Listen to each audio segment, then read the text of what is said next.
And today we're going to talk about the Cheatin Wheat 3-in-1 muffin mix. It makes 20 traditional size muffins, and you have several different options of recipes you can use. It's quick, easy, and delicious. The box itself we call 3-in-1 because it gives you instructions for banana, pumpkin, and apple spice muffins. But there are several different varieties besides those three that you can make. And today Lexi's going to show us how to make 3 really delicious variations. Absolutely. And it's also important to note that every recipe we're doing today is available on the website. So do not be too concerned with actual quantities, because you can go get the details online. Yes. We're just here to show you kind of the technique and give you some tips and tricks to how to make your muffins turn out delicious. Fantastic. Are you ready to have fun in the kitchen? I think we are. Me too.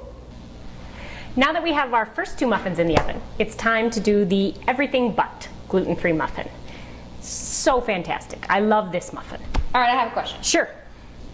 How is all of that going to go into here? There's probably more of that than there is dry ingredients. I know. And this is one of those cases where it works out, I promise. Okay. I know I said earlier I like to load up my muffins with lots of good ingredients. Yes. This is an example of a muffin where there are more ingredients and there's just enough batter to kind of hold them all together, which is really part of its charm. This is almost a meal unto itself. Okay. You had mentioned earlier how beautifully our Cheatin Wheat muffin mix freezes. Yes. This is a muffin I make all the time, throw in the freezer, and then when I have to grab a quick breakfast, this is what I grab. It has got shredded carrots, crushed pineapple, dried apricots, dried cranberries, a little cinnamon, of course, because that's yummy, shredded coconut, and pecans. If you can't have any single one of these ingredients, just swap it out. Instead of cranberries, use raisins, right? Or maybe you like dried cherries, or walnuts versus pecans. Don't, again, get locked into any one thing. Think about the quantity of ingredients and how they might all play together, okay? So, just like always, we mix all of our wet first. Add it into our dry, and then we're going to stir in all the goodies. Okay. So hopefully there's like a little question going off in your brain right now. Yeah, like, where's the milk? You got it. Okay, we don't have wet.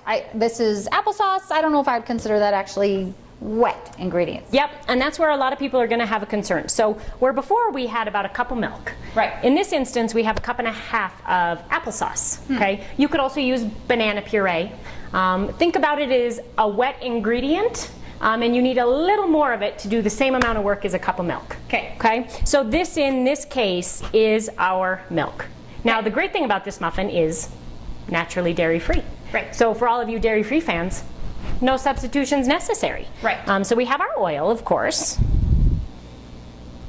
And we should talk a little bit about the type of oil we are using. Really, anything goes. I never use olive oil in my baking. Never's a strong word.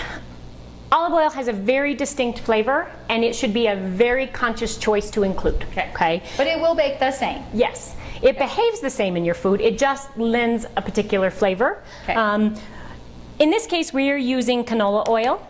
Corn oil, any of your standard vegetable oils would work out great. And one thing to be very conscientious of as an allergen company is, of course, multiple allergies.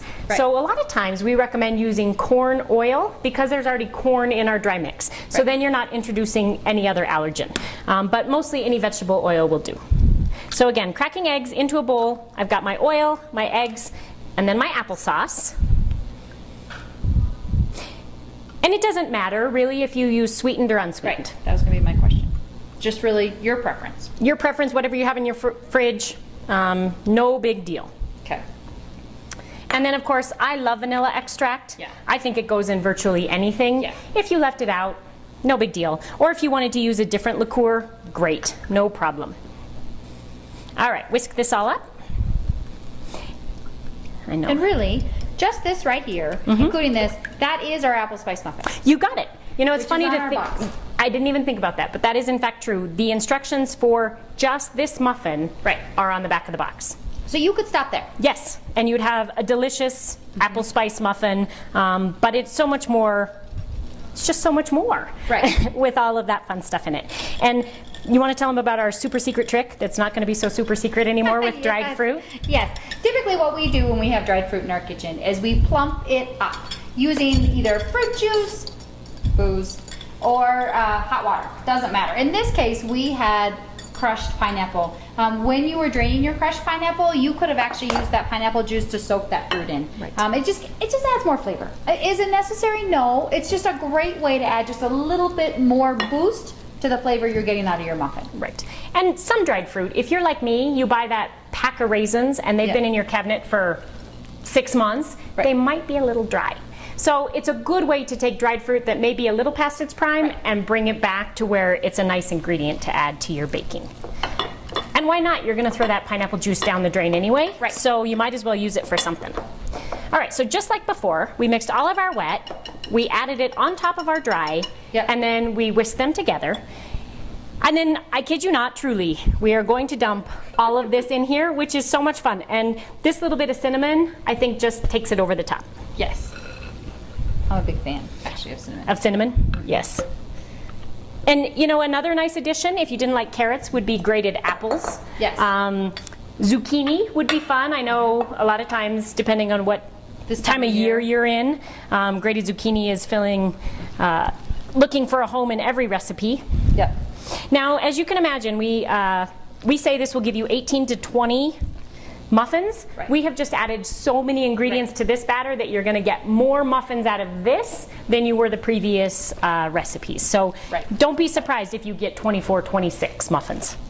Because we would have gotten 18 to 20 just with the applesauce. You got it. And now we added all those other ingredients. How wholesome does that look? And I think that the great thing is that it is still sweet enough that kids will eat it and think they're getting a treat. Yes, absolutely. Your kids eat this, right? Absolutely. Every day. Because dairy-free is important in your family. Yep. And sometimes if I'm going to send it to school, I just leave the nuts out and I put a little bit more dried fruit in. That's true. Very true. Good point. All right. It's as simple as that. Again, we have our Everything But Muffin made with our Cheatin Wheat 3-in-1 muffin mix. Great. While we get to smell these delicious items, we're going to portion our Everything But muffins. And these muffins I have found, even though they are beautiful, they are a little bit more rustic looking on top, I think. Yes. Just because they have so much stuff in them, which I love. And I even actually like to get them just a little bit browner when I cook them because I like them to have that just a little bit of crispness on the top. Yes, and you bring up a really good point. Back in that idea of how is all that stuff going to go in the muffin? Right. The batter in and of itself has a hard time doing the heavy lifting of pushing all these muffins up.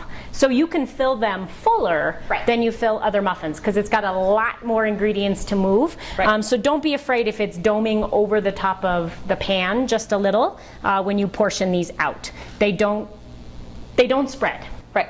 Where like if we had left all that out and just let them be apple spice muffins, they would definitely get a better rise. Yes, you got it. Imagine doing push-ups. The batter is trying to push up all that fruit, right? And it's got to work a little harder.